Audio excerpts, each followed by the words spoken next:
നമ്മെ പരിപാലിക്കുന്ന ഒരു ദൈവം ജീവിക്കുന്നുവല്ലോ. ആ ദൈവത്തെ ആരാധിക്കാൻ, ആ ദൈവത്തിന്റെ നാമത്തിൽ ഇടിവിൽ നിൽക്കുവാൻ ഒരു ചെറിയ കൂട്ടമായി ദൈവം നമ്മെ വിളിച്ചിരിക്കുന്നത് ഓർത്ത് ദൈവത്തിന് സ്തോത്രം ചെയ്യും. കർത്താവിന്റെ ബലമുള്ള കരങ്ങളിലേക്ക് നമ്മെ പൂർണ്ണമായി സമർപ്പിക്കാം. കർത്താവെ അവിടുന്ന് അനുഗ്രഹിക്കണമേ, നമുക്ക് ദൈവത്തോട് പ്രാർത്ഥിക്കാം. അവിടുത്തെ കൃപയാൽ നിറയ്ക്കണമേ, നമുക്ക് ദൈവത്തോട് പ്രാർത്ഥിക്കാം. ഇന്ന് രാത്രി ദൈവസന്നിധിയിലായിരിക്കാൻ പരിശുദ്ധനായ ദൈവം ഒരുക്കി തന്ന ഈ വലിയൊരു അവസരത്തെ ഓർത്ത് ദൈവത്തിന് സ്തോത്രം ചെയ്യും. സാഹചര്യം ഉണ്ടായിരുന്നെങ്കിൽ ഈ ആരാധന ഗണ്യമാക്കാം, അതിനെ അഗണ്യമായി കരുതുന്നുവല്ലോ. കർത്താവേ അവിടുത്തെ കരുണയുണ്ടാകണമേ, നമുക്ക് ദൈവത്തോട് പ്രാർത്ഥിക്കാം. ഇന്ന് രാത്രി ഇടിവിൽ നിൽക്കുവാൻ, ദൈവശബ്ദം കേൾക്കുവാൻ ഞങ്ങളെ ബലപ്പെടുത്തണമേ, നമുക്ക് പ്രാർത്ഥിക്കാം. ദൈവത്തിന്റെ ആത്മാവ് പറയുന്നത്, ചെറിയ കൂട്ടമേ നിങ്ങൾ ഭയപ്പെടേണ്ട, നിങ്ങളിൽ യഹോവ വൻ കാര്യങ്ങൾ ചെയ്തിരിക്കുന്നു. അത് നാം ഒരു ചെറിയ കൂട്ടമായി ദൈവസന്നിധിയിൽ നമ്മുടെ കാര്യങ്ങൾ നടക്കുമ്പോൾ നമുക്ക് വേണ്ടി തന്റെ കണ്ണു തുറന്ന് ചെവിയോർത്ത് കരം നീട്ടി നമ്മെ സഹായിക്കുന്ന ഒരു നല്ലവനായ ദൈവം നമുക്കായി ജീവിക്കുന്നുണ്ട്. ആ ദൈവസന്നിധിയിൽ നമുക്ക് നമ്മെ തന്നെ പൂർണ്ണമായി സമർപ്പിക്കാം. ഒരു നിമിഷം നമുക്ക് പ്രാർത്ഥിക്കാം. പരിശുദ്ധനായ ദൈവമേ, സ്വർഗ്ഗീയ നല്ല പിതാവേ, ഈ നല്ല രാത്രിക്കായി ഞങ്ങളെ വാഴ്ത്തുന്നു, സ്തുതിക്കുന്നു, മഹത്വപ്പെടുത്തുന്നു. ഞങ്ങൾക്ക് പിന്നെയും അവരുടെ പാദം വെച്ച് അവരുടെ പ്രാർത്ഥന സ്തുതിക്കാൻ, ആരാധിക്കാൻ, പ്രത്യേകിച്ച് ദൈവവചനം കേൾക്കുവാൻ, ബലം പ്രാപിക്കുവാൻ, കർത്താവെ ഇടിവിൽ നിൽക്കുവാൻ അവിടുന്ന് ഞങ്ങൾക്ക് ഒരുക്കി തന്ന വലിയൊരു അവസരത്തിനായി അല്പസമയം ഞങ്ങൾ അവരുടെ പാദപ്പെടുത്തിയിരിക്കുന്ന ഞങ്ങളോട് സംസാരിക്കും. തിരുവചനത്തിൽ അത്ഭുതപരിയ കാര്യങ്ങളെ കണ്ടെത്തുവാൻ ഞങ്ങളെ സഹായിക്കും. അതിനായി ഞങ്ങളുടെ ഹൃദയങ്ങളെയും ഞങ്ങളുടെ ആത്മീയ കണ്ണുകളെയും അവിടുന്ന് തുറക്കണമേ. അവിടുത്തെ കൃപയോടെ കുറച്ച് ഇന്ന് രാത്രി ഞങ്ങൾ അനുഗ്രഹിച്ച് പറഞ്ഞേക്കണമേ. പ്രാർത്ഥന കേട്ടതിനായി സ്തോത്രം. യേശു ക്രിസ്തുവിന്റെ നാമത്തിൽ ദൈവത്തിന്റെ പരിശുദ്ധ നാമം വാഴ്ത്തപ്പെടുമാറാകട്ടെ. ഈ സന്ധിയിൽ നമുക്ക് ഒരു ചെറിയ കൂട്ടമായി ദൈവസന്നിധിയിൽ ചേർന്ന് കർത്താവിനെ പാടുവാനും ആരാധിക്കാനും ദൈവകൃപ അനുഭവിക്കുവാനും ഇടിവിൽ നിൽക്കുവാനും ദൈവം അനുഭവിക്കുന്ന ഈ വലിയൊരു അവസരത്തെ ഓർത്ത് ദൈവത്തിന് നന്ദിയോടെ സ്തോത്രം ചെയ്യുന്നു. അനുഗ്രഹിക്കട്ടെ എന്ന് ഒരിക്കൽ കൂടെ പ്രാർത്ഥിക്കുകയും ചെയ്യും. കഴിഞ്ഞ ഏതാനും ബുധനാഴ്ചകളിൽ ശക്തിപ്പെടുന്നതിനെ കുറിച്ചാണ് നാം ചിന്തിച്ചുകൊണ്ടിരിക്കുന്നത്. എഫേസ്യർക്ക് എഴുതിയ ലേഖനം 6-ാം അധ്യായം 10-ാമത്തെ വാക്യം അധികരിച്ചുകൊണ്ട് ആ വാക്യത്തിൽ നിന്നുകൊണ്ട് കർത്താവിൽ ശക്തിപ്പെടുന്നത് എങ്ങനെയാണ് എന്ന് നമ്മൾ 10 മുഖാന്തരങ്ങളിൽ കൂടെ കണ്ടുകഴിഞ്ഞു.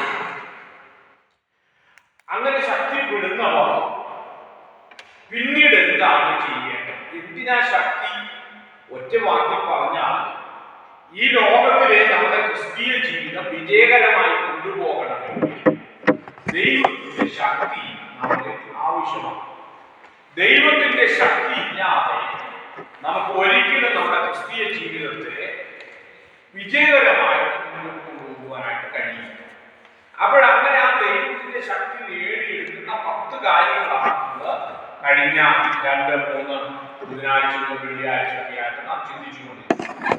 ഇന്ന് ഈ ശക്തി ലഭിച്ചവർ, ഈ ശക്തി ലഭിച്ചു കഴിഞ്ഞ് നാം ആ ശക്തി എങ്ങനെ പോരാടാൻ സജ്ജമാകാം എന്നാണ് പറയുന്നത്.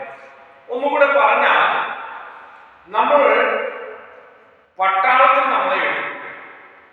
പട്ടാളത്തിലെ ട്രെയിനിങ് ഒക്കെ അവർ തന്നു. അതിന്റെ പട്ടാളത്തിൽ എടുക്കുന്ന ട്രെയിനിങ് കഴിഞ്ഞു. ഇനി പോരാടുന്ന ട്രെയിനിങ് ആണ്. മനസ്സിലായി? പെട്ടെന്ന് മനസ്സിലാക്കാൻ വേണ്ടിയാണ്. ഒരു പട്ടാളത്തിൽ എടുക്കണമെങ്കിൽ കുറെ ട്രെയിനിങ്ങുകൾ നടക്കണം, പരീക്ഷ പാസ്സാക്കണം, അതിനുശേഷം ഫിസിക്കൽ ടെസ്റ്റ് ഉണ്ട്. ആ ഫിസിക്കൽ ടെസ്റ്റ് കഴിഞ്ഞിട്ടാണ് പിന്നെ പട്ടാളത്തിൽ എടുക്കുന്നത്. എടുത്തു കഴിഞ്ഞാൽ പിന്നെ ചെയ്യേണ്ട കാര്യങ്ങളെ കുറിച്ച് അവർക്ക് വലിയ പഠനമുണ്ട്.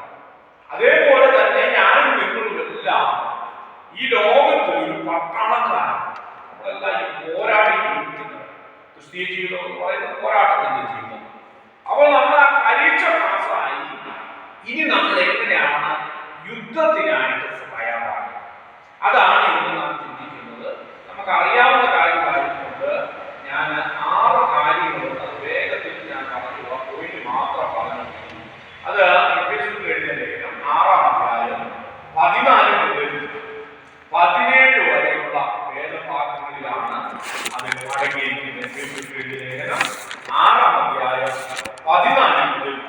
17 വരെ. അവിടെ നാം ദൈവകൃപയിൽ വന്നു കഴിയുമ്പോൾ നാം അനുവർത്തിക്കേണ്ട 6 കാര്യങ്ങൾ അവിടെ പറയുന്നു. ഒന്നാമത്തെ കാര്യം അവിടെ പറഞ്ഞിരിക്കുന്നത്, നിങ്ങളുടെ അരയ്ക്ക് സത്യം കെട്ടണം. ഈ അരയ്ക്ക് കെട്ടുന്നതിനെ കുറിച്ച് നമ്മൾ നോക്കുകയാണെങ്കിൽ ഗുസ്തിക്കാരെ നോക്കിയാണെങ്കിൽ അവരുടെ അരയ്ക്ക് കെട്ടി നല്ല ഒരു പ്രത്യേക ബെൽറ്റുണ്ട്. നല്ല വീഡിയോ ഒരു ബെൽറ്റാണ്. ആ ബെൽറ്റ് അരയ്ക്ക് കെട്ടി ഗുസ്തിക്കാർ, അത് അവർക്ക് ഇരട്ടി ബലമാണ്. 2, ജിംനാസ്റ്റിക്കിന് പോകുന്നവര് അവര് അരയ്ക്കൊരു ലെതറിന്റെ ഒരു കൊണ്ടുള്ളതായ ഒരു ബെൽറ്റ്, അത് നല്ല ടൈറ്റ് ചെയ്തിട്ട് അത് അവരുടെ അരയ്ക്ക് ബലമാണ്. എന്തിനാണ് ബലമെന്ന് ചോദിച്ചാൽ അവരുടേതായിരിക്കുന്ന പ്രവർത്തനങ്ങളിലേക്ക് അവർക്ക് പോകേണ്ടതിന് അവരെ ഒരു പടി കൂടെ ബലപ്പെടുത്തുന്നു. നമ്മൾ തന്നെ എന്തെങ്കിലും ഒരു പണി ചെയ്യുമ്പോൾ ഒരു തോർത്തെടുത്തിട്ട് അത് മടക്കി ഇത്രയും വീതിക്ക് നമ്മുടെ ആരെങ്കിലും കെട്ടി നമുക്ക് ആദ്യമുള്ളത് നമുക്ക് 50% ആരോഗ്യമുണ്ടെന്ന് വിചാരിക്കുക. ആ തോർത്ത് കെട്ടുമ്പോൾ ആ ഒരു കെട്ട് അരക്കി കൊടുക്കുമ്പോൾ 50 എന്നുള്ളത് 70% ശക്തിയാണ്. അപ്പോൾ അത് നമുക്കൊരു ശക്തിയാണ്. ഇവിടെ വേറെ പറയുന്നത് അരയ്ക്ക് സത്യം കെട്ടണം എന്ന് പറഞ്ഞാൽ അതിന്റെ അർത്ഥം നമ്മുടെ ജീവിതത്തിൽ സത്യം ഉണ്ടായിരിക്കും. ഞാൻ മുൻപൊരിക്കൽ പറഞ്ഞു, ഇന്ന് ദൈവമക്കളെന്ന് അഭിമാനിക്കുന്നവരുടെ പേര് ജീവിതത്തിലും സത്യമില്ല. സത്യമില്ലാതെ ജീവിക്കുന്ന ഒരു ജനസമൂഹം നമുക്ക് ചുറ്റുമുണ്ട്. ഒരുപക്ഷെ നമ്മുടെ കുടുംബത്തിൽ കണ്ടേക്കാം, നമ്മുടെ സഭയിൽ കണ്ടേക്കാം, നമ്മുടെ സമൂഹത്തിൽ ഇഷ്ടം പോലെ. അപ്പൊ എന്താണ് സത്യം എന്നുള്ളത് മറച്ചു വെച്ചിട്ട് സ്വാർത്ഥ താല്പര്യങ്ങൾക്ക് വേണ്ടി എന്തും ചെയ്യാമെന്നുള്ള ഒരു രീതിയിലേക്ക് ഇന്ന് ജനം അധപതിച്ചുകൊണ്ടിരിക്കും. ദൈവത്തിന് സ്തോത്രം. ഇവിടെ വേദപുസ്തകം പറയുന്നു, നിങ്ങൾ ഈ ലോകത്തിലെ ജീവിതം അതിനെ പോരാടി ജയിക്കണമെങ്കിൽ നിങ്ങൾ സത്യം പോരാടി. ഈ സത്യത്തിന്റെ പ്രത്യേകത എവിടെയും തലയുയർത്തി നിൽക്കുവാൻ നമ്മൾ ബലപ്പെടുത്തുന്നു എന്നുള്ളത്. ദൈവത്തിന് സ്തോത്രം. നമ്മൾ വളഞ്ഞു നിൽക്കാനായിട്ടല്ല, പ്രശ്നങ്ങളുടെ മധ്യത്തിൽ, പ്രതിസന്ധികളുടെ മധ്യത്തിൽ, അല്ലെങ്കിൽ നാം ചോദ്യം ചെയ്യപ്പെടേണ്ടി വരുമ്പോൾ വളഞ്ഞു നിൽക്കുവാൻ വേണ്ടിയിട്ടല്ല, മറിച്ച് നട്ടലുയർത്തി, നമ്മൾ പറയുന്നു നട്ടലുയർത്തി നിൽക്കും. ദൈവത്തിന് സ്തോത്രം.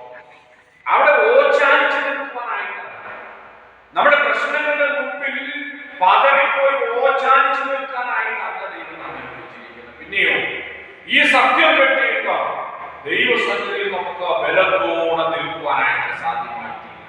അതുകൊണ്ട് എന്ത് ചെയ്യണം? സത്യം നമ്മുടെ ആരോഗ്യ ബലമായിരിക്കണം. അതാണ് നമ്മെ നിലനിർത്തുന്നത്, നമ്മെ നിൽക്കുവാൻ സഹായിക്കുന്ന ആ സത്യമാണ്. ദൈവത്തിന് സ്തോത്രം. 2 അവിടെ പറഞ്ഞിരിക്കുന്നത് നീതി എന്ന കവചം ധരിക്കണം. ദൈവത്തിന് സ്തോത്രം. ഒന്നാമത്തത് നാം കണ്ടു, സത്യം എന്ത് ചെയ്യണം? അരക്കി കെട്ടണം എന്ന് പറഞ്ഞാൽ സത്യമുള്ളവന് മാത്രമേ നേരെ നിൽക്കാൻ സാധിക്കുകയുള്ളൂ. സത്യമില്ലാത്തവന് നേരെ നിൽക്കാനായി കഴിയുകയില്ല. ദൈവസഭയുടെ മുമ്പിൽ, ദൈവത്തിന്റെ മുമ്പിൽ നമുക്ക് നിവർന്നു നിൽക്കുവാൻ കഴിയണമെങ്കിൽ നമ്മുടെ ജീവിതത്തിൽ സത്യമുണ്ടായിരിക്കണം. ആ സത്യമില്ലാത്തവരൊന്നും ദൈവസന്നിധിയിൽ നിലനിൽക്കുവാനായിട്ട് കഴിയില്ല. 2ാമതവർ പറഞ്ഞിരിക്കുന്നത് നീതി എന്ന കവചം ധരിക്കണം. കവചത്തിന്റെ പ്രത്യേകത നമുക്കറിയാം. ശത്രുവിന്റെ അമ്പുകളെ നമ്മോട് ഏൽക്കാതെ തടഞ്ഞു നിൽക്കുന്നതാണ് എന്ത് കവചം എന്ന് പറയുന്നത്. പണ്ടുണ്ടായിരുന്ന, ഇപ്പോഴുള്ള പട്ടാളക്കാരൊക്കെ പണ്ടുണ്ടായിരുന്നവർക്ക് ഇത്രയും ഡെവലപ്മെന്റ് ആകുന്നതുകൊണ്ട് അവര് നാഗപ്പാളികൾ അവരുടെ ഉടുപ്പിൽ, പ്രത്യേക ഉടുപ്പാണ് ആ ഉടുപ്പൻ, നാഗത്തിന്റെ പിച്ചളമുള്ളതായിരിക്കുന്ന ആ കഷ്ണങ്ങൾ അതിങ്ങനെ അനുഭവങ്ങൾ പോലെ കെട്ടിയിടുമായി. അതങ്ങനെ കെട്ടിയിട്ട് കഴിഞ്ഞെന്നാൽ അവർക്ക് അമ്പുകൾ എഴുതാനോ വെട്ടിയാനോ കുന്തം കൊണ്ട് കുത്തിയാനോ അവരുടെ ശരീരത്തെ അറിയിക്കുന്നു. ഇന്ന് അതിന് കുറെ പരിഷ്കരിച്ച സാധനങ്ങൾ നാം ലഭിച്ചു. വെടിയുണ്ട വെടിയുണ്ട കലരാത്ത ഡ്രസ്സുകൾ ഇപ്പോഴുണ്ട്. പട്ടാളക്കാരൊക്കെ പേര് ധരിക്കുന്ന ഡ്രസ്സുകളാണ്. അവർക്ക് വെടിയുണ്ട പോലും അതിനകത്ത് കയറുകയില്ല. അത് അവരുടെ ശരീരത്തിൽ തട്ടി താഴെ വീഴത്തില്ല, അതിനകത്ത് തുളഞ്ഞു കയറത്തില്ല. അപ്പോ ഇവിടെ വേദപുസ്തകം പറയുന്നു ഇങ്ങനെയുള്ള ഒരു കവചമുണ്ട്. ആ കവചം നീതി എന്ന കവചം. നീതി എന്താണ്? നീതി പ്രവൃത്തികളെ കുറിച്ച് നമ്മൾ ചെയ്യാം. നീതി പ്രവൃത്തികളെ കുറിച്ച് എന്താണ് നീതി? വളരെ എളുപ്പത്തിൽ പറയാം. ഒരാള് നമ്മുടെ അതിര് മാന്തിയൊന്നുമില്ല, നമ്മുടെ അതിര് മാന്തി കറക്റ്റ് അതിര് ഉണ്ടാക്കുക, ഇപ്പോഴത്തെ വന്നിട്ട് നമ്മുടെ അതിര് ഇങ്ങോട്ട് മാന്തിക്കൊടുക്കും. അവനൊരു തളർച്ച വന്നു, അവൻ സ്ട്രോക്ക് വന്ന് കിടപ്പായിരിക്കും വിചാരിക്കും. അപ്പൊ നമ്മൾ ചെന്നിട്ട് എന്ത് ചെയ്യും? ഇങ്ങോട്ട് ഒരടി എടുത്തതല്ലേ, എന്നാ ഒരടി അങ്ങോട്ട് കയറ്റി വെച്ചാൽ കൈ അവൻ വലിയ നമ്മളത് ഇപ്പുറത്തേക്ക് കൊണ്ട് വെച്ചു. ഒരടി അങ്ങോട്ട് കയറ്റി അവന്റെ സ്ഥലത്തേക്ക് എടുത്തു. നമ്മളവിടെ വേലി വെച്ചു, സെറ്റപ്പാണ്. അതാണോ നീതി? അല്ല, അതല്ല നീതി. നമുക്കുള്ളതിനെ മാത്രം അവർ കണ്ടാലും ബുദ്ധിമുട്ടും. ഈ നീതിയിൽ നമ്മുടെ ദൈവസഭ, ദൈവജനം വളരെ പുറകോട്ട് പോകുന്നു എന്നുള്ളത് ഒരു സങ്കടകരമായ കാര്യം. അതെന്താണെന്ന് ചോദിച്ചാൽ, നമ്മെ ഒരാഴ്ച സംരക്ഷിച്ച ദൈവത്തിന് നന്ദി കരയിക്കുവാനായിട്ടാണ് ദൈവസന്നിധിയിൽ വരുന്നത്. ഒരാഴ്ച വന്ന് പരിപാലിച്ചു. എനിക്ക് വളരെ വളരെ സങ്കടം, വേദനയും തോന്നിയ ഒരു കാര്യമാണ്. നമ്മുടെ ന്യൂ ഇയറിൽ ആൾക്കാർ വളരെ കുറഞ്ഞു. പ്രിയമുള്ള ദൈവമക്കളെ, നമ്മൾ ദൈവത്തോടുള്ള നീതി ചില പ്രത്യേക കാരണങ്ങളാൽ ചിലപ്പോൾ വരാൻ പറ്റില്ല എന്ന് ഞാൻ അതല്ല ഉദ്ദേശിക്കുന്നു. സാഹചര്യം ഉണ്ടായിരുന്നിട്ടും ദൈവം നല്ല സാഹചര്യം തന്നിട്ടും വാഹനം തന്നിട്ടും ആരോഗ്യം തന്നിട്ടും 364 ദിവസവും അവൻ നമ്മെ പരിപാലിച്ചിട്ടും ഒരു രാത്രി 2 മണിക്കൂർ വന്നിട്ട് അവന് നന്ദി പറയുക, അത് നീതിയാണ്. ദൈവം നമ്മോട് ചെയ്ത നന്മയ്ക്കനുസരിച്ച് നന്ദിയുള്ളവരായി. അതാ കർത്താവ് ചോദിച്ചു, എന്തിയെ 9 പേര് വരെ? 10 പേര് ദൈവസന്നിധിയിൽ വന്നു, ദൈവത്തിന്റെ അടുത്ത്, യേശുവിന്റെ അടുത്ത് വന്നു. 10 പേര് സൗഖ്യമാണ്. ആ 10 പേര് സൗഖ്യമായ സന്തോഷത്തോടെ അങ്ങ് വലിച്ചുവിട്ടു പോയി, നമ്മുടെ ഭാഷയിൽ പറഞ്ഞു. പക്ഷെ ആ പോയ പോക്കിൽ ഒരുവന് തോന്നി, അയ്യോ, ഈ കാണിക്കുന്നത് അനീതി, ഇത് ഒരിക്കലും മാറാത്തതായ ഒരു രോഗമായിരുന്നു. ജനം തള്ളി പാളയത്തിന്റെ പുറത്തുകൊണ്ടേ കളയുന്ന ഒരു രോഗമായിരുന്നു. ജനം ആരും അടുത്തു വരാത്ത ഹീനമായിരുന്ന ഒരു രോഗമായിരുന്നു. പക്ഷേ എന്നെ സൗഖ്യമാക്കിയ ഒരു കർത്താവുണ്ടല്ലോ, ആ കർത്താവിനോട് ഒരു വാക്ക് നന്ദി പറയാം. അവൻ മടങ്ങി വന്നു. പക്ഷെ കർത്താവിന് ആഗ്രഹമുണ്ട്, എന്താ? നമ്മള് ദൈവസന്നിധിയിൽ ചെന്ന് നന്ദി പറയണം. അതുകൊണ്ട് യേശു ചോദിച്ചത്, യേശുവിനെ അറിയാനാണ് അല്ല, യേശു ചോദിച്ചു, ബാക്കി 9 പേർ എവിടെ?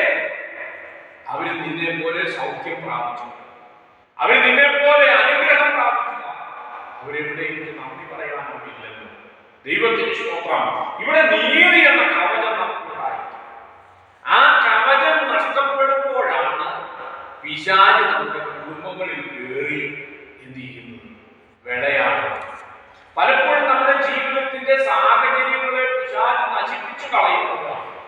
ഈ ദൈവസന്നിധിയിൽ നമ്മൾ നന്ദി ഇല്ലാത്തവരായി പോകുമ്പോഴാണ്, നീതി ചെയ്യാത്തവരായി പോകുമ്പോഴാണ്. അതുകൊണ്ട് വേദപുസ്തകം പറയുന്നു, നീ ബലം പ്രാപിച്ചവനെങ്കിൽ നീതി ചെയ്യണം. നീതി എന്ന കവചം നിനക്കുണ്ടായിരിക്കണം. ആ കവചമാണ് നിന്നെ സംരക്ഷിക്കുന്നത്. നീ ഒരാഴ്ച ദൈവം നടത്തിയ വിധങ്ങളെ ഓർത്ത് ഞാൻ കൂടെ പറയുന്ന കാര്യം നന്ദി പറയുകയാണ് ചെയ്യേണ്ടത്. ഹൃദയംഗമായി നന്ദി പറയണം. നമ്മളെക്കാൾ എത്രയോ ശ്രേഷ്ഠ, എത്രയോ അനുഗ്രഹമുള്ളവർ, എത്രയോ സമ്പന്നന്മാർ, നമ്മളെക്കാൾ എത്രയോ ആരോഗ്യമുള്ളവർ, സാഹചര്യമുള്ളവർ ഈ ലോകത്തിൽ നിന്നും പടാന്ന് മാറ്റപ്പെടും. ഒരു മാസം കൂടെ അല്ലെങ്കിൽ ഒരു ആഴ്ച കൂടെ ജീവിച്ചിരിക്കുവാൻ ഒരു ദിവസം കൂടെ ജീവിച്ചിരിക്കുവാൻ ഭാഗ്യം ലഭിച്ചത് അത് ദൈവത്തിന്റെ വലിയ കരുണയാണ്. ആ കരുണയ്ക്കനുസരിച്ച് ദൈവത്തിന് എന്ത് ചെയ്യണം? സ്തോത്രം ചെയ്യണം, നന്ദി പറയണം എന്നുള്ളത് ദൈവിക നീതിയാണ്. അതുകൊണ്ട് ആ നീതി എന്ന കവചം നമുക്കുണ്ടായിരിക്കാം. മൂന്നാണ് സമാധാന സുവിശേഷത്തിനായുള്ള ഒരുക്കം കാലിന് ചെരുപ്പാക്കിയിട്ടുണ്ടായി. കാലിലെ ചെരുപ്പ് എന്ന് പറഞ്ഞാൽ ചെരുപ്പിന്റെ ഉദ്ദേശം, രണ്ട് ഉദ്ദേശങ്ങളാണ് പ്രധാനമായിട്ട് ചെരുപ്പിനുള്ളത്. ഒന്ന്, ലോകത്തിന്റെ അഴുക്ക് പറ്റാതെ നമ്മെ സൂക്ഷിക്കും. രണ്ട്, ലോകത്തിന്റെ മുറിവുകൾ പറ്റാതെ നമ്മെ സൂക്ഷിക്കും. ചെരുപ്പിന്റെ പ്രധാനപ്പെട്ട രണ്ട് ഉദ്ദേശങ്ങളാണ്. ഒന്ന്, ലോകത്തിലെ അഴുക്കുകൾ പറ്റാതെ നമ്മെ സൂക്ഷിക്കുന്നു. രണ്ട്, മുറിവുകൾ പറ്റാതെ നമ്മെ സംരക്ഷിക്കുന്നു. ഇവിടെ വേദപുസ്തകം പറയുന്നു സമാധാന സുവിശേഷത്തിനായുള്ള ഒരുക്കം നമ്മുടെ കാലിന് ചെരുപ്പായി എന്ന് പറഞ്ഞാൽ സുവിശേഷം പറയാനായിട്ടുള്ള ഉത്തരവാദിത്വം നമുക്ക് എല്ലാവർക്കും. ഈ എന്റെ നാട്ടിൽ ഒരു CSI-കാരനുണ്ടായിരുന്നു. അദ്ദേഹം പറ്റുമ്പോഴൊക്കെ പള്ളിയിൽ വരുന്നില്ല. അദ്ദേഹത്തിന് ഒരു ചെറിയ ചായക്കട ഉണ്ടായിരുന്നു. ഈ ചായക്കട രാവിലെ ആൾക്കാരെ വരും, ഹിന്ദുക്കൾ വരും, കത്തോലിക്കൽ വരും. ഇവരൊക്കെ വരുമ്പോൾ ഇയാൾ പ്രധാനമായി സംസാരിക്കുന്ന വിഷയം രാഷ്ട്രീയമാണ്. പലരും ഈ റേഡിയോ വാർത്തയിൽ കേൾക്കുന്ന രാഷ്ട്രീയമാണ് അദ്ദേഹത്തിന് അറിയാവുന്ന രാഷ്ട്രീയം. അതും ശരിക്കറിയില്ല. എന്നിട്ട് ഇവര് വന്നിങ്ങനെ പരസ്പരം സംസാരിച്ചു ഭയങ്കര ബഹളമായി അവസാനം ചായ കുടിക്കാൻ വന്നിരിക്കുന്നതിന് ഇറങ്ങിപ്പോയി. അങ്ങനെയാണ് പലപ്പോഴും ഈ പ്രശ്നം നിർത്തുന്നത്. എന്നാൽ ആ മനുഷ്യൻ ഒരിക്കൽ പോലും അവരോട് സുവിശേഷം പറയുന്നത് കേട്ടു. ഒരിക്കൽ അദ്ദേഹം ഇങ്ങനെ ഞാനുമായിട്ട് വലിയ കമ്പനിയായിരുന്നു. ഞാൻ പറഞ്ഞുകൊണ്ടിരുന്നപ്പോൾ ഞാൻ പറഞ്ഞു, നിങ്ങൾക്ക് ഈ വാച പഠിക്കുന്ന സമയത്ത് നിങ്ങൾക്ക് ദൈവം ചെയ്ത ഒരു നന്മ നിങ്ങൾക്ക് പറഞ്ഞു. അദ്ദേഹം പിന്നെ ആ വാച പഠിക്കുന്നത് പക്ഷെ സുവിശേഷം പറയാറുണ്ട്. സുവിശേഷം പറയണമെങ്കിൽ നമുക്ക് ഒരു ദൈവിക കൃപ നമ്മളിൽ ഉണ്ടായിരുന്നു.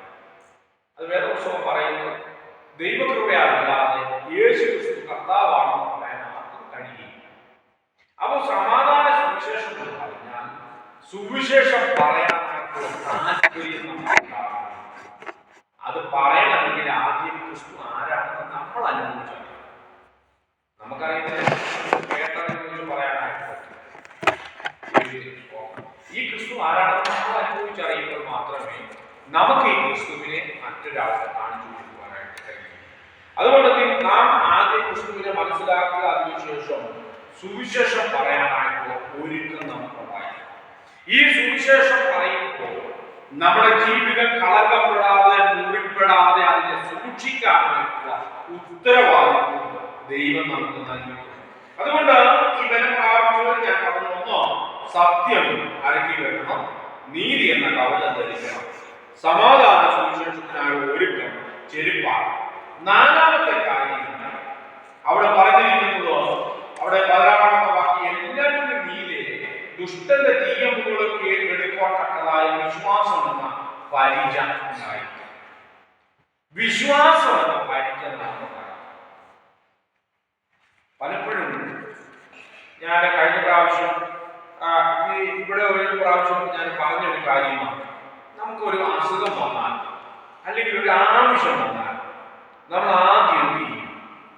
നമ്മളൊക്കെ സ്വാഭാവികമായിട്ട് നമ്മൾ ചെയ്യുന്നത് ഭൗതികമായിട്ട് നേരത്തെ കാരണം അതിന് കാര്യമുണ്ടോ എന്നോ, ഒരു രോഗം വന്നു കഴിഞ്ഞാൽ നമ്മൾ പെട്ടെന്ന് ആദ്യം ചെയ്യുന്നത് നമ്മൾ ഉടനെ ആശുപത്രിയിലേക്ക് പോകും.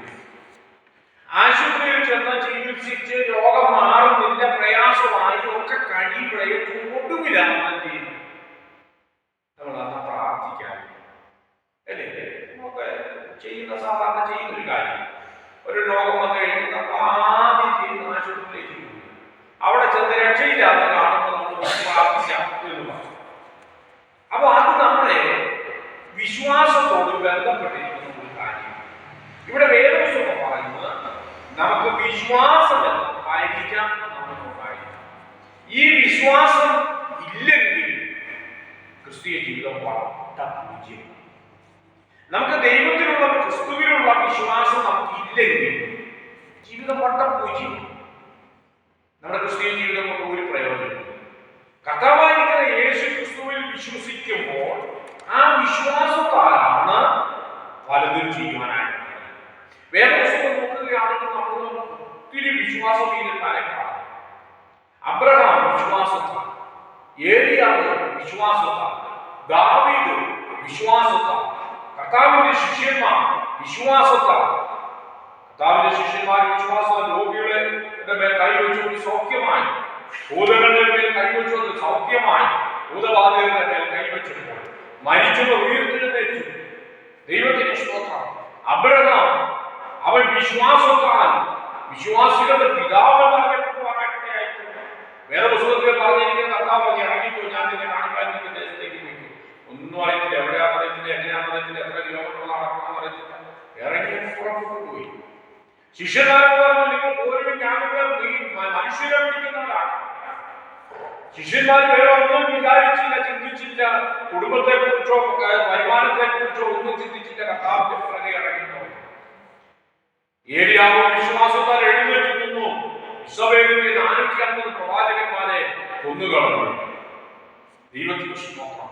വിശ്വാസത്താൽ അല്ലാതെ ഒന്നും ചെയ്യുവാൻ, ആത്മീയ തലത്തിൽ ഒന്നും ചെയ്യുവാൻ നമുക്ക് കഴിയില്ല. അതുകൊണ്ട് എന്ത് ചെയ്യണം? വിശ്വാസം എന്ന പരിചയം നമുക്ക് ഉണ്ടായിരിക്കണം. അഞ്ചാമത്തെ കാര്യം, രക്ഷ എന്ന ശീലസ്ത്രവും നമുക്കുണ്ടായിരിക്കണം. രക്ഷ എന്ന് പറയുന്നത് കൃപയാലാണ്. കൃപയാലുള്ള രക്ഷയാണ് നമ്മുടെ ശീലസ്ത്രമായിട്ട്. അതായത് ദൈവത്തിന്റെ കൃപ നമുക്കില്ലെങ്കിൽ, നമുക്കറിയാം നമ്മുടെ തലച്ചോറാണ് നമ്മുടെ മുഴുവൻ നിയന്ത്രിക്കുന്നത്. തലച്ചോറാണ് നമ്മുടെ ശരീരത്തെ, ഒരു രോമത്തെ പോലും നിയന്ത്രിക്കുന്നത് തലച്ചോറാണ്. തലച്ചോറിന്റെ നിർദ്ദേശം അനുസരിച്ച് അത് വളരുകയും അത് കൊഴിയുകയും ഒക്കെ ചെയ്യും. അപ്പോൾ തലച്ചോറ് അത് തലയ്ക്കകത്ത് വസിക്കുന്ന ഒന്നാണ്. ആ തലയ്ക്ക് എന്ത് ചെയ്യണം? രക്ഷ എന്ന ശീലം നമുക്കുണ്ടാകണം. രക്ഷ എന്ന് പറയുന്നത് ദൈവത്തിന്റെ ദാനമാണ്. അവനെ ആശ്രയിക്കുന്നവർക്ക് ദൈവം കൊടുക്കുന്ന ദാനമാണ് രക്ഷ.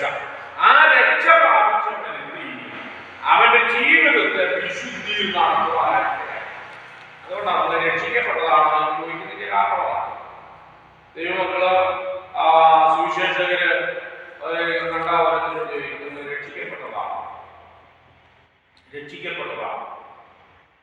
രക്ഷിക്കപ്പെട്ടതാണെന്ന് ചോദിച്ചാൽ അതിന്റെ ഒരർത്ഥം, രക്ഷിക്കപ്പെട്ട ആൾക്ക് ദൈവത്തിന്റെ രക്ഷ കൃപയായിട്ട് ലഭിക്കുവാനിടയായിരിക്കും. അത് അവന്റെ തലയ്ക്ക് രക്ഷയായിരിക്കും, അവന്റെ ശരീരത്തെ മുഴുവൻ അത് നിയന്ത്രിക്കും. ദൈവത്തിന് സ്തോത്രം. അതുകൊണ്ട് രക്ഷ എന്ന ശീലത്വം ദൈവവചനം എന്ന ആത്മാവിന്റെ വാളും. ദൈവത്തിന് സ്തോത്രം. ദൈവവചനം എന്ന ആത്മാവിന്റെ വാളും കൈക്കൊള്ളണം. ഇതെല്ലാം ഉണ്ടെന്ന് പറഞ്ഞാലും ബാക്കി 5 കാര്യങ്ങൾ ഈ ഒന്നിൽ അടങ്ങിയിരിക്കും. ദൈവവചനം കൂടാതെ ദൈവമക്കൾക്ക് ഒരു വിശ്വാസിക്ക് ജീവിക്കുവാൻ കഴിയും. ദൈവത്തിന് സ്തോത്രം. രക്ഷ ദൈവവചനം എന്ന ആത്മാവിന്റെ വാളും കൈക്കൊള്ളണം. ദൈവത്തിന് സ്തോത്രം. അപ്പോൾ എന്തൊക്കെ നമുക്ക് ഉണ്ടായിരിക്കണം? അരക്കെട്ടുണ്ടായിരിക്കണം, ചെരുപ്പ് ഉണ്ടായിരിക്കണം, കവചം ഉണ്ടായിരിക്കണം, പരിചയം ഉണ്ടായിരിക്കണം, ശിരസ്ത്രം ഉണ്ടായിരിക്കണം, വാളും ഉണ്ടായിരിക്കണം. ഇത്രയും കാര്യങ്ങൾ നമുക്കുണ്ടെങ്കിലേ എന്ത് ചെയ്യാൻ പറ്റുള്ളൂ? ശത്രുവിനോട് എതിർത്ത് നിൽക്കുവാനായിട്ട് കഴിയും. ദൈവത്തിന് സ്തോത്രം. അതിന്റെ ആത്മീയ ഞാൻ ദൈവത്തിന് സ്തോത്രം. അവിടെ എന്തെല്ലാം ഉണ്ടായിരിക്കണം? ദൈവത്തിന് സ്തോത്രം. നമ്മുടെ ജീവിതത്തിൽ സത്യം ഉണ്ടായിരിക്കണം, നീതി ഉണ്ടായിരിക്കണം, സുവിശേഷം പറയാനോ ഒരുക്കം ഉണ്ടായിരിക്കണം. ദൈവത്തിന് സ്തോത്രം. വിശ്വാസം ഉണ്ടായിരിക്കണം. വീണ്ടും അവിടെ പറയുന്നു, ദൈവവചനം നമുക്കുണ്ടായിരിക്കണം. നമ്മൾ രക്ഷിക്കപ്പെട്ടവരായിരിക്കണം. ദൈവവചനം ഉണ്ടായിരിക്കണം. ദൈവത്തിന് സ്തോത്രം. ഇന്ന് നമുക്ക് വേദപുസ്തകം വായിക്കാൻ കഴിയും. ഇന്ന് പ്രഭാതം മുതൽ ഇത്രയും നേരം വരെയായി നമുക്ക് വേദപുസ്തകം വായിക്കാൻ കഴിഞ്ഞു. അത് ഏറ്റവും പ്രധാനം. നമ്മുടെ ജീവിതത്തിൽ അതിനെ ദൈവവചനത്തെ കൂടാതെ നമുക്കൊന്നുമില്ല. ഒരു ഒറ്റ വാക്യം ഞാൻ പറഞ്ഞാൽ ഏറ്റവും എളുപ്പത്തിൽ മനസ്സിലാകാമെന്ന് പറഞ്ഞാൽ, ഒരു പട്ടാളക്കാരനെ പരീക്ഷ എഴുതി അവന് പാസ്സായി, ഫിസിക്കൽ ടെസ്റ്റ് നടത്തി, അതിൽ പാസ്സായി, അവനെ എന്ത് ചെയ്തു, പട്ടാളത്തിലേക്ക് ഇറങ്ങി. പട്ടാളത്തിന്റെ ട്രെയിനിങ് കൊടുത്തു. 6 മാസം ട്രെയിനിങ്, പട്ടാളത്തിന്റെ ട്രെയിനിങ് കൊടുത്തു. ട്രെയിനിങ് പാസ്സായി. അവൻ യുദ്ധത്തിനായിട്ട് പുറപ്പെടുകയും അവന്റെ കയ്യിൽ ഒരു വടി പോലും ഇല്ല. യുദ്ധത്തിൽ എന്ത് ചെയ്യും? നിശ്ചയമായിട്ടും പരാജയപ്പെടും. അവൻ യുദ്ധത്തിന് പോകുന്ന അവന്റെ കയ്യിൽ നല്ല 1-ാം തരം ചെരുപ്പുണ്ട്, ഷൂ ഉണ്ട്, വെടിയുടെ പോലെ കയറാത്ത ഷൂ ആണ്. പരിചയം അവന്റെ കയ്യിലുണ്ട്, കുപ്പായം ഇത് കവചം ധരിച്ചിട്ടുണ്ട്, ശിരസ്ത്രം അവനുണ്ട്. പക്ഷെ കയ്യിലെത്തില്ല, തോക്ക് കയ്യിലില്ല. അവന്റെ കയ്യിൽ തോക്കോ പിന്നോ വാളോ ഒന്നുമില്ല. അതേപോലെയാണ് ദൈവവചനം കയ്യിലില്ലാത്ത വിശ്വാസം. ഞാൻ പറഞ്ഞല്ലോ, കുറെ നാളുകൾക്ക് പുറകിൽ ഞാൻ വന്ന സമയത്ത് ഞാൻ പറഞ്ഞു, നിങ്ങൾ ആരാധനയ്ക്ക് വരുമ്പോൾ എന്ത് ചെയ്യണം? വേദപുസ്തകം കൊണ്ടുവരണം. എന്താ വേദപുസ്തകം കൊണ്ടുവരണം എന്ന് പറഞ്ഞതിന്റെ അർത്ഥം? ഇതാണ് നമ്മുടെ വാള് എന്ന് പറയുന്നത്. നമ്മുടെ മിസൈലും നമ്മുടെ ബോംബും എല്ലാം ഇല്ല. ഇത് കയ്യിലില്ലെങ്കിൽ ആയുധമില്ലാതെ പടക്കളത്തിൽ ഇറങ്ങുന്ന പടയാളികൾ കൂടി അവന് ബാക്കി എല്ലാം അവനുണ്ട്. ഞാൻ ഒന്നുകൂടെ പറയാം, അവന് ശിരസ്ത്രമുണ്ട്, കവചമുണ്ട്, വാളുണ്ട്, പരിചയമുണ്ട്, ഷൂ ഉണ്ട്, അരയ്ക്ക് നല്ല മുറുക്കി കെട്ടിയിട്ടുണ്ട്. പക്ഷേ ആയുധം അവന്റെ കയ്യിൽ. ഇന്നത്തെ അനേക CSI-ക്കാരും ഈ ആയുധമില്ലാതെ പോരാടാൻ നിൽക്കുന്നവരാണ്. ദൈവത്തിന് സ്തോത്രം. ചുരുക്കം ചില ശുശ്രൂഷകൾ ആയുധമില്ലാതെ പോരാടാൻ ഇറങ്ങുന്നവരാണ്. അവരവരുടെ ജീവിതത്തിൽ കുറെ പേര് പരാജയപ്പെട്ടു പോയിട്ടുണ്ട്. ഇനിയും അങ്ങനെ ഉള്ളവര് നിൽക്കുന്നു എന്നുള്ളത് ദുഃഖകരമായ കാര്യമാണ്. ഈ വേദപുസ്തകത്തെ സ്നേഹിക്കുവാനും ഇതിനെ ചുംബിക്കുവാനും ഇതിന്റെ അകത്ത് എഴുതിയിരിക്കുന്ന ജീവന്റെ വചനങ്ങളെ വായിച്ച് പഠിക്കുവാനും നമുക്ക് കഴിയുന്നില്ല. നമ്മൾ ആയുധമില്ലാതെ പടക്കളത്തിൽ ഇറങ്ങിയ പടയാളിയെ പോലെയായി. അതുകൊണ്ട് ഇന്ന് രാത്രി കാലം നമുക്ക് വീണ്ടും ഒരു തീരുമാനം. ഞാൻ ഈ ദൈവവചനം വായിക്കും, ഈ ദൈവവചനത്തെ ഞാൻ സ്നേഹിക്കും. ദൈവസേനയെ തന്നെ പൂർണ്ണമായി കർത്താവിന്റെ കൃപയ്ക്കും കരുണയ്ക്കുമായി ദൈവകാര്യങ്ങളിൽ നമ്മൾ ഈ ശിരസ്ത്രമുള്ളവരായി, കവചമുള്ളവരായി, അരയ്ക്ക് വെള്ളം ധരിച്ചവരായി, അരിച്ചു പിടിച്ചവരായി, ചെരുപ്പിട്ടവരായി, ഇത്രയേറെ നന്മ നമ്മുടെ കയ്യിലുണ്ടെങ്കിലും ദൈവവചനം നമ്മൾ ഇല്ലെങ്കിൽ നമുക്ക് പോരാടി ജയിക്കുവാനായിട്ട് കഴിയും. അതുകൊണ്ട് അനുദിനം ഈ വേദപുസ്തകത്തെ വായിച്ചു ധ്യാനിച്ചു അതിനകത്ത് പറഞ്ഞിരിക്കുന്ന ക്രിസ്തുവിനെ നമ്മുടെ സ്വന്തമാക്കി തീർക്കും. അപ്പോഴാണ് ആയുധങ്ങളുടെ കയ്യിലെത്തുവാൻ ഇടയായി. അതുകൊണ്ട് പ്രിയമുള്ള ദൈവങ്ങളെ നമുക്ക് നമ്മെ തന്നെ പൂർണ്ണമായി ദൈവസന്നിധിയിൽ സമർപ്പിക്കാം. ഇന്ന് രാത്രി നമുക്ക് ദൈവവചനം വായിക്കുന്നതിൽ വിറകോട്ട് പോകുന്നവരാണ്. ഇന്ന് നമുക്ക് ദൈവസന്നിധിയിൽ ഒരു തീരുമാനമെടുക്കാൻ കർത്താവേ, ഇന്ന് മുതൽ എൻ്റെ ജീവിതകാലത്ത് എല്ലാം ഞങ്ങളുടെ വചനം വായിച്ച്